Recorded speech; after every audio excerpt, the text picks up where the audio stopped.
Sorry for the technical glitch. So we were seeing about scalar chain. In the diagram you can see here, as I was telling, it is based on hierarchy basis. According to the rank hierarchy, from the highest level to the lowest level, the communication may pass. M will instruct A, then the information will pass from A to B, then B to C, C to D, and D to E. There should not be overlapping. A should not communicate directly to E, or M should not communicate directly to B or C or D or E. M should only communicate to A on the left hand side in the one department, and suppose in the other department to F. And then A will pass on the information to B, and F will be passing on the information to G. It should go in this manner. Because if there is direct communication from the highest level to the lowest level without following the scalar chain, then it will also create chaos in the organization. So all the information must be provided from the top level management to their subordinates in accordance with the scalar chain. Now there is one term here, gangplank, Gangplank. Gangplank. Gangplank is in cases of emergency or urgent situations, this scalar chain can be disfollowed. We may forego this scalar chain and information can be directly conveyed from the top level to the middle level or lower level, or to the workers directly by the top level management or by the middle level management. So this can only be done in cases of emergency or there is some urgent situation in the company or the organization. In that case, this gangplank can be used. Here you can forego the scalar chain and the information can be directly passed from the top level to the lower level organization. This is done to avoid delays, distortion, and to facilitate a quick communication. This can be done. Gangplank is the exception for the principle of scalar chain. Wherever gangplank is being followed, scalar chain is not followed there.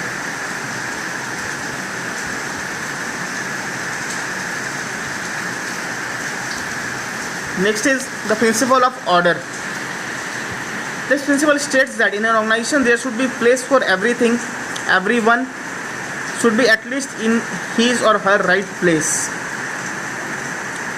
Mismanagement of things will always create confusions. The supervisors must always instruct the workers to keep the things, the materials that they use in their work at the same place from where they have picked it up, or at the correct place. Because if there is correct and place earmarked for each and everything, each and every material of the organization, in that case there will be no confusion, no chaos, and no wastage of time in searching for the materials. So each and everything in the organization must be followed. Each and every material of the organization must be kept at the correct place in the correct order. So this is all about principle of order. Next is principle of equity. This is also one of the very important principles of Fayol. So let us read this in the correct manner. Fayol suggested that good sense and experience are needed to ensure fairness to all employees, who should be treated as fairly as possible. Principle of equity must be followed in the organization. All the workers and employees, apart from their rank, no matter what is their rank, what is their position and designation in the organization, they should be followed fairly and impartially. Principle of equity must be followed. This doesn't mean that we need to provide the same salary to a worker and to a director, but the rules and regulations must be same. For example, if an organization has a policy of not providing half-day leave to the employees, if the organization has a policy of not providing half-day leave to the workers, the same policy must also be implemented for the top-level management people. They should also not be provided half-day leave in the organization, if some organization has this kind of a rule or policy. In that case, equity must be followed. Whatever are the rules of the organization must be equally applicable for all the employees. If any organization has a policy of no smoking within the premises of the organization, for the workers. The same policy should also be applicable to the managers, to the supervisors, to the directors, to the CEO, CFO, and all the top level management people also. So this is the principle of equity. Next is stability of tenure of personnel. Principle number 12, stability of tenure of personnel. Personnel means the employees or the human resource people, the workers, the employees, the managers working in our organization. There should be stability of their tenure. The workers must not have a feeling in them that they may be thrown out of the organization at any time, or they may lose their jobs at any time from the organization. They must have in their mind that their tenure is stable in the organization. They will get a stable time period in the organization. They will get time to work in the organization, and they should be allowed to work freely without the fear of removal at any time, without any reason or without any proper reason. So the employees must be allowed with a stable tenure. They must be allowed with a stable tenure, stable time period in the organization. They must not have the feeling that they can be removed from their jobs at any time without any proper or satisfactory reason.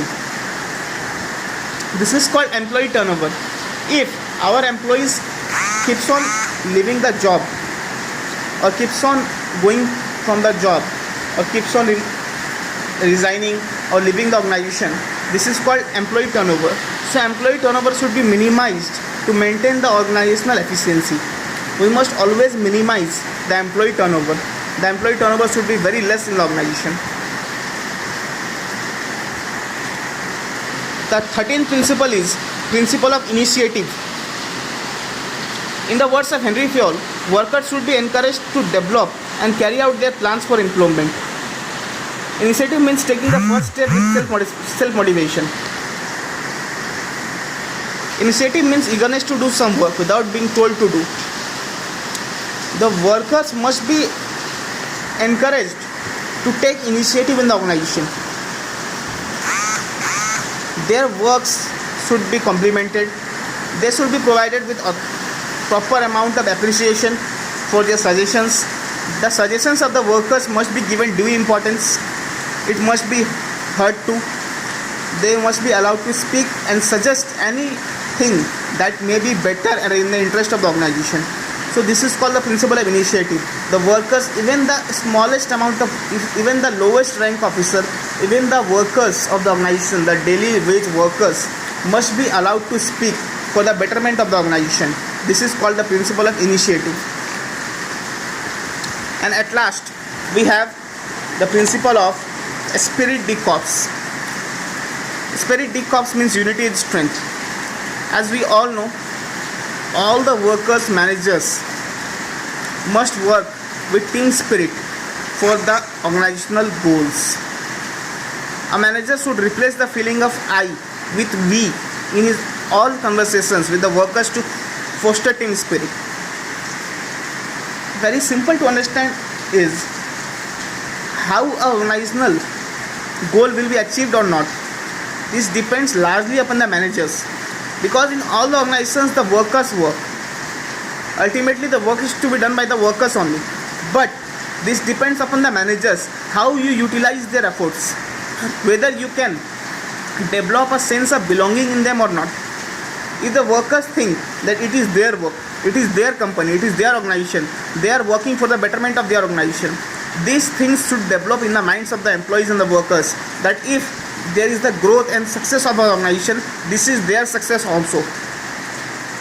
This sense should be developed in the minds of the employees and workers, that the organizational success, the success of the organization, the success of the company is also their success.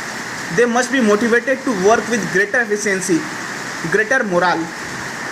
So this can only be developed through team spirit.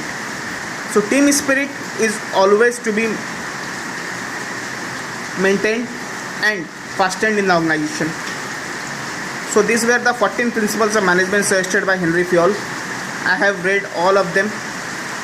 I have explained everything to you. Still, if you have any doubt, you can contact me through WhatsApp. Let us see all the principles once again. we should have a quick recap of them. Number 1, division of work, authority and responsibility, discipline, unity of command, unity of direction, subordination of individual interest to general interest, remuneration of employees, centralization and decentralization, scalar chain, order, equity, stability of personal, initiative, and spirit de corps. So these were the 14 principles suggested by Henry Fayol. I want all of you to read this very carefully, learn this, as this is also very important for your upcoming unit test as well as for your exams. And if you have any doubts, you can call me or text me on WhatsApp personally. Thank you very much and bye.